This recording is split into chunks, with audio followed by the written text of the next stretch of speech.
Monsieur, bonjour et ravi de vous retrouver à ce nouveau numéro de votre émission de débat d'actualité sur la télévision Burkina History, l'entretien exclusif. L'entretien exclusif qui reçoit aujourd'hui pour vous Monsieur Abdul Karim Baguian, dit Lota, il est de la société civile, un leader d'opinion. Avec lui, nous allons parler de la mauvaise gestion des deniers publics, avec notamment ces sommes faramineuses versées à des web activistes pour des activités de subversion, 30, 50, 85 millions, la liste est encore longue. Nous allons en parler dans une poignée de secondes. Nous allons parler également du remboursement des prêts véhicules demandés aux députés de la 7e et 8e législature.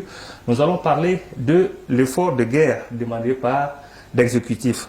En ce moment, nous allons parler également de l'audit de l'armée et enfin de cette perturbation de la livraison du carburant au Burkina Faso. Bonjour M. Baguian. Bonjour M. Dabira, bonjour à l'ensemble des téléspectateurs et téléspectatrices de la télévision Burkina History. Alors M. Baguian, si vous voulez bien, nous allons commencer par cette question brûlante du moment, c'est la perturbation de la livraison du carburant en ce moment. C'est survenu à une période, on va dire, assez cruciale. Mais aujourd'hui, il n'est pas question d'une pénurie en tant que telle, selon les précisions du ministre en ce moment, mais en marche, on a vu qu'il y a des gens qui se permettent de vendre aujourd'hui 1 litre d'essence dans des bidons à 800 et à 2000, voire 2500. Comment est-ce que vous analysez ces faits d'actualité? Ok, merci beaucoup M. Dabira, mais avant tout propos, permettez-moi de vous remercier pour le choix qui a été porté pour ma personne. Aussi, permettez-moi de souhaiter une joyeuse fête de Noël à l'ensemble des chrétiens du Burkina Faso et à l'ensemble des Burkinabés.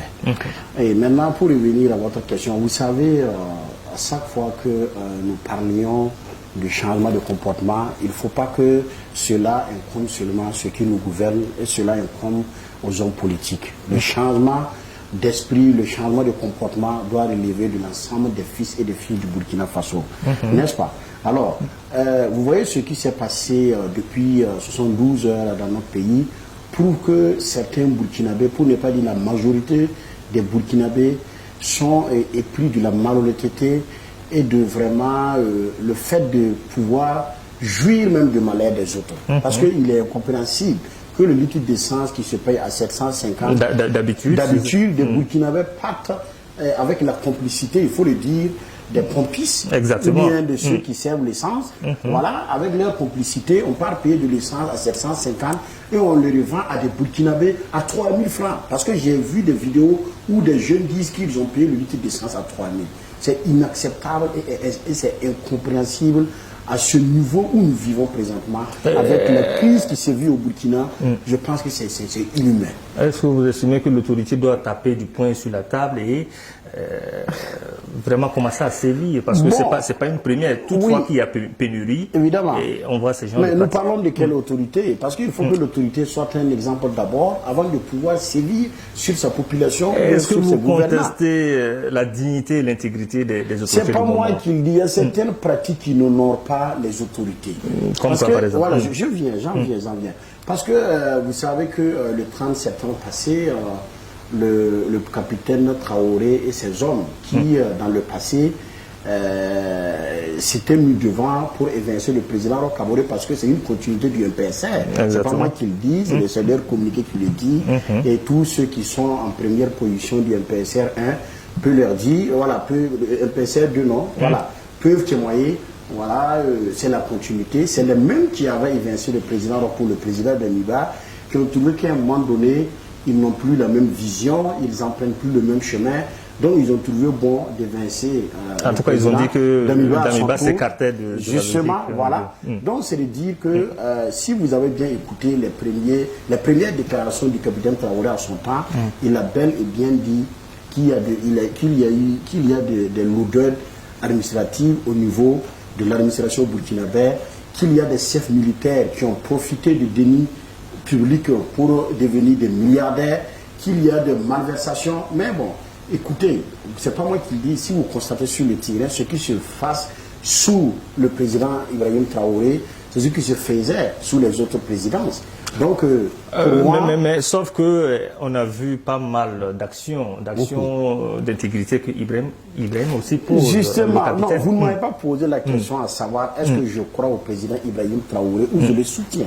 C'est pas cette question que vous m'avez posée. Je fais partie... La question, c'est de l'exemple. Justement, je fais partie de ceux, écoutez-moi, des autorités. Oui, je fais partie de ceux-là qui soutiennent le président Ibrahim Traoré par principe d'abord. Par principe, je viens. Vous avez soutenu également Damiba. Non, je n'ai jamais soutenu Damiba. J'ai soutenu la venue du président Damiba. Le président Damiba ne s'est pas levé seul pour faire le coup d'État. C'est le même président Ibrahim Traoré, autant qui l'ont accompagné. Ils ont voulu instaurer un idéal que j'ai soutenu. Et le premier responsable, ou le président en son temps, c'était le président Damiba.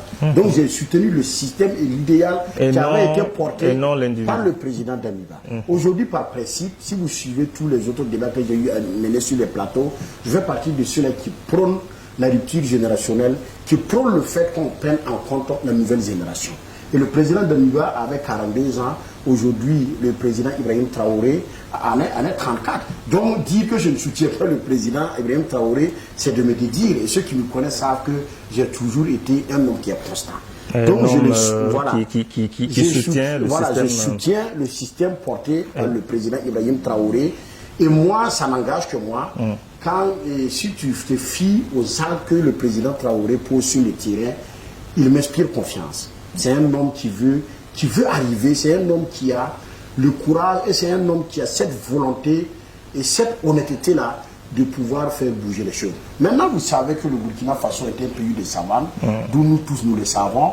Le président Blaise Compaoré, dans son temps, avait fabriqué des gens, des opérateurs économiques, des hommes d'affaires et autres, qui après sa suite, ces mêmes hommes d'affaires et opérateurs économiques se sont confirmés et se sont imposés sous le président Roch Kabore. Et quand le président Damiba est venu, ces mêmes personnes-là ont voulu s'imposer. Et le président Damiba n'a pas accepté. Ce sont ces mêmes-là qui sont autour du président Ibrahim Traoré actuellement. Monsieur Baguia, autant donner des noms, est-ce que... Autant donner des noms, vous n'êtes pas au Burkina. Non. Je suis aujourd'hui... Quand vous le dites, ça veut dire que vous connaissez ces acteurs. Effectivement. Pourquoi ne pas donner des noms, dénoncer en même temps? Vous êtes un journaliste, vous devez être capable de mener vos propres enquêtes parce qu'il y a votre, comment je vais appeler ça, votre fonction là, vous avez cette autorisation de pouvoir fouiller. Mais comme c'est une affirmation que vous faites, c'est une affirmation, je le dis et je le répète. Certainement des acteurs. Le pouvoir du président Ibrahim Traoré est dirigé par des hommes d'affaires. Alors, M. Baguian, on va évoluer donc vers un autre sujet. Il s'agit donc justement de la mauvaise gestion des deniers publics. Vous avez dû donc suivre donc ces décharges qui ont fuité, qui se retrouvent aujourd'hui sur la toile, des sommes faramineuses qui ont été versées à des web activistes pour donc des activités de subversion. On a vu des signatures de 30 millions, 50 millions, 85 millions, mais avant que donc l'autorité de lutte contre la corruption nous éclaire donc la lanterne. Comme on le dit, il n'y a pas de fumée sans flamme. Et comment est-ce que vous avez accueilli donc ces faits-là, ces décharges qui se trouvent aujourd'hui sur la place? Vraiment, c'est déplorable, c'est trop plat. Et vraiment, c'est inexplicable.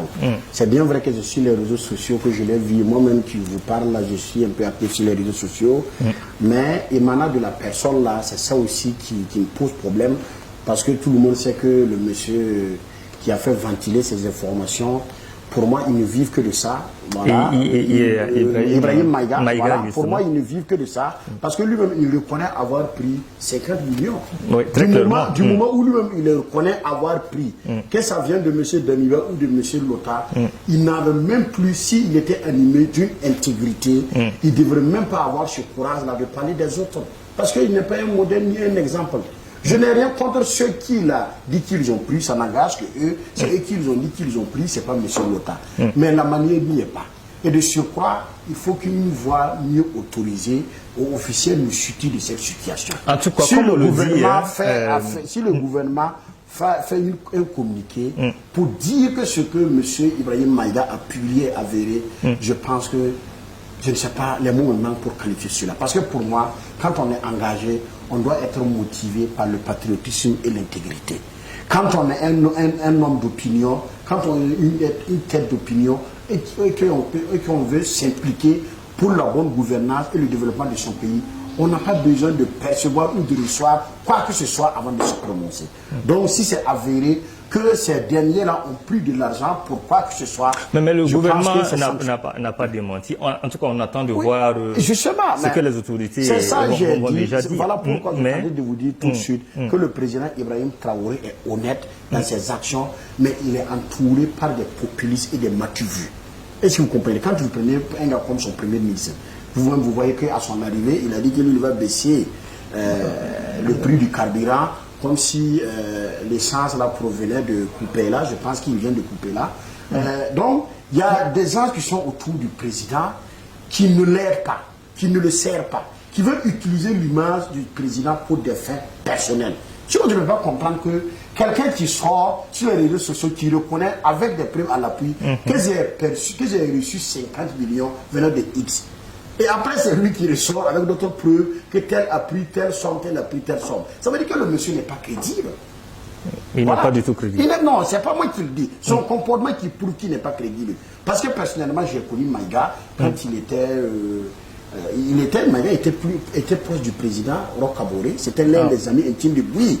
Quand le président Roch Kaboré, quand ils ont créé leur MPP en 2014 et qu'ils devaient aller à Djibo pour leur pré-campagne, c'est Ibrahim Maïga qui a préparé le terrain pour lui là-bas. Je ne sais pas ce qui s'est passé après. Il ne s'attendait plus et que c'est lui qui était devenu le lanceur d'alerte sur les réseaux sociaux. Sous Damiba, quand le président Damiba a pris le pouvoir, vous l'avez vu à côté du Damiba, quand Damiba voulait faire son école, voulait faire l'investiture du président Damiba, après il s'est volatilisé. Et aujourd'hui, au début, c'est lui qui se matchait, le président Damiba. Quand le président Traoré est venu, il est l'un des premiers supporters. Et entre-temps, bon, c'est lui qui s'érige en saint. Et pourtant, en toute honnêteté, lui-même, il n'est pas sain. Donc moi, je pense que, attendons de voir si des voix plus autorisées fassent un communiqué et nous situent par rapport à cette situation, je me prononce. En tout cas, il y a des Burkinabés qui demandent aujourd'hui à l'autorité judiciaire de s'auto-saisir. Et je fais partie de ces Burkinabés. Si c'est avéré, sincèrement, il faut que la SELCE prenne ses responsabilités et nous situe les responsabilités. Alors, autre fait d'actualité à débattre ce matin, eh bien, c'est le remboursement des frais, des prêts donc, véhicules demandés aux députés de la 7e et 8e législature. Alors, quel commentaire cela vous inspire, M. Bakia? Bon, M. Dabira, ici on parle de prêt. Si on est honnête, si on est intègre, quand on prête là, c'est pour rembourser. Vous êtes d'accord, oui ou non? Dans un délai de 8 jours. Quand on prête, je vous pose pas une question, mais je pose la question aux téléspectateurs. Quand on est un bon payeur, quand on prête là, il faut se dire qu'on doit payer. C'est dans l'ordre normal là, des choses. On doit rembourser. Mais la 7e législative, là, c'est depuis 2015. Si ces gens-là, depuis tout ce temps, n'ont pas remboursé, c'est qu'ils n'ont pas la volonté de rembourser. Donc il faut les traîner pour qu'ils puissent rembourser. Mais d'aucuns parlent de chasse à la sorcière. Quelle chasse à la sorcière? Est-ce qu'ils ont prêté, oui ou non? Pourquoi on ne vous dit pas de venir rembourser? Pourquoi on ne me dit pas de venir rembourser? C'est pas une chasse aux sorcières. Des gens ont prêté l'État. L'État a besoin des moyens pour travailler. Vous savez qu'avec le recrutement des VDP, là, même si ça là-bas aussi, je pointe du doigt aux nouvelles autorités qui n'ont pas été intelligents, parce qu'il fallait mobiliser des ressources avant de procéder au recrutement des VDP. Alors voilà bien qui nous amène donc dans le prochain sujet qui est de la question de l'effort de guerre aujourd'hui, le 1% demandé par l'exécutif pour donc financer ces volontaires de défense pour la partie des VDP. Alors vous, en vous entendant parler, vous pensez que la question n'a pas été bien mûrie, voilà pourquoi aujourd'hui on cherche des financements. Comme je vous ai dit à l'entame de ma narration, je vous ai dit quand le président Ibrahim Traoré prenait le pouvoir, il a dit qu'il y a des chefs militaires qui ont pillé les deniers publics et qui se sont transformés en milliardaires. Et eux aussi, ils sont des militaires. Le pouvoir ne gouverne pas des militaires. Qu'est-ce qui prouve que les 1% qu'il veut prélever là, c'est pas pour permettre à des militaires d'être des milliardaires. Il faut qu'on respecte les gens. Et j'ai dit, il n'est pas donné à n'importe qui d'être un chef d'État ni un membre du gouvernement. Pourquoi Dabira n'est pas le chef de l'État? Pourquoi c'est pas l'OTAN? Si on a choisi le capitaine Ibrahim Traoré, c'est parce qu'il a assez d'intelligence. Si on a choisi Maître Kélem de Tambela, c'est parce qu'il est intelligent. Donc leur intelligence là doit les amener à retrouver des ressources. Ça c'est un. Deuxièmement, on ne peut pas créer des initiatives sans mobiliser des fonds. Vous voulez recruter des VDP, vous n'avez pas les fonds, et puis vous lancez le recrutement. Ça s'appelle du laxisme et du manque d'intelligence. Il fallait mobiliser les fonds avant de procéder au recrutement des VDP. Non, mais il a très clairement des fonds, mais oui. Aujourd'hui, les VDP ont beaucoup plus besoin d'équipement. Mais c'est ça, j'ai dit qu'ils n'ont pas été, prévisibles. Et gouverner, c'est prévoir. C'est l'intelligence qui gouverne une nation. Alors, selon vous, les syndicats, l'unité d'action syndicale, l'UAS, a bien raison de dire non. Effectivement, vous savez que le fonctionnaire burkinabé vit une vie minable. C'est des misérables. Le fonctionnaire burkinabé n'arrive pas à joindre les deux bouts. C'est un fonctionnaire au Burkina Faso. Tu as 3 enfants à scolariser. Tu as une épouse, tu as un mois de déplacement. Tu dois payer l'eau, tu dois payer l'électricité. Vous pensez que ces mêmes fonctionnaires-là peuvent léguer 1% de leur salaire pour qu'on s'occupe de VDP? Non, c'est le gouvernement qui a lancé le recrutement du VDP que je salue, parce que c'est salutaire. Notre pays est en guerre et il faut vraiment des gens qui vont accepter pour défendre la patrie. Je le salue très bien, mais il fallait avoir assez d'intelligence pour mobiliser des fonds avant de lancer ce recrutement. Avant de lancer ce recrutement, vous pensez donc que le Burkina Faso n'a pas un problème de budget, mais plutôt un problème de gestion? Le Burkina Faso fait partie des pays riches de l'Afrique. Le Burkina Faso est un pays pauvre là. Ça, c'était dans l'Antiquité. Voilà, ça c'était quand les gens n'étaient pas éveillés. Et il y a de la ressource. Il y a des ressources au Burkina. Pourquoi nous sommes attaqués par tout le coin du Burkina? Parce qu'il y a des ressources. Maintenant, c'est la manière. Et je vais profiter de votre parole pour dire, quand on est président, quand on est chef du gouvernement, on n'est pas président de X ou de Y. Pourquoi je dis ceci? J'ai remarqué que depuis l'arrivée du président Traoré, il ne fait que parler de Thomas Sankara. Et ceux qui sortent pour le soutenir ne font que parler de Sankara. Le président Thomas Sankara, que je respecte, a été président dans ce pays. Il a gouverné le Burkina Faso 4 ans. Après lui, il a eu des présidents. Et après ce président, il y a eu des présidents. Et nous avons eu des présidents qui, d'une manière ou d'une autre, ont contribué pour le développement de ce pays. Très clairement. Et le président Ibrahim Traoré est un président de la transition. Un président de la transition est impartiel. Un président de la transition n'est pas un président de Thomas Sankara ni de Blaise Compaoré. S'il veut bien réussir cette transition, il faut qu'il laisse tomber le fait de vouloir établir Thomas Sankara là. Thomas Sankara a envoyé un idéal il y a 30 ans. C'est pas sûr que cet idéal peut continuer aujourd'hui. C'est moi qui le dis et je me l'assume. Moi, je fais partie de ceux qui se transforment en griot, qui veulent utiliser l'humain de Thomas Sankara pour des fins personnelles ou bien pour des fins commerciales. Moi, je suis contre cela. Le président Traoré doit nous écouter et doit écouter l'ensemble des Burkinabés. Le Burkina Faso appartient aux Burkinabés.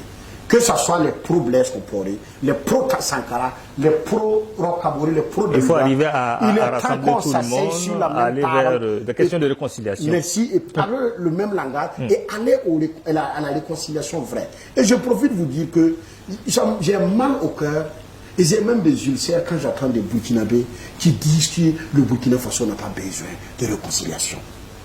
Alors, je vais choquer, mais c'est ça qui est là. C'est être apatride. Être apatride. Ceux qui disent que le Burkina, c'est fort et je me l'assume.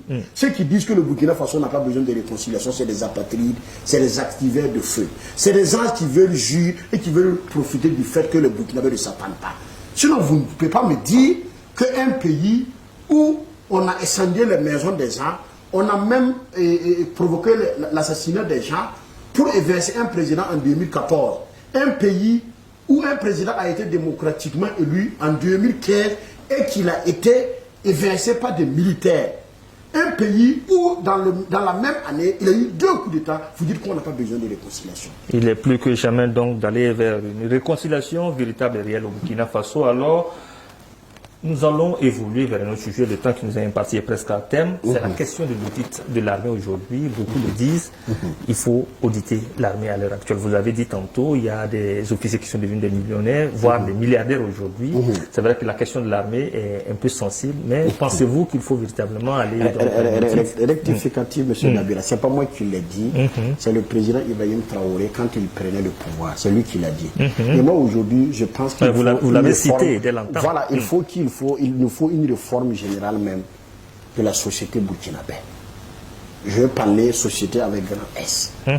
Parce que, vous avez vu que je disais tout de suite là, que le pouvoir du président Ibrahim Traoré est dirigé par certains hommes d'affaires et certains opérateurs économiques. C'est une réalité. Ces mêmes opérateurs économiques utilisent leur argent pour narguer les gens, pour empêcher les gens de dire ce qui se passe et pour empêcher les gens d'apporter leur touche pour la bonne gouvernance de notre pays.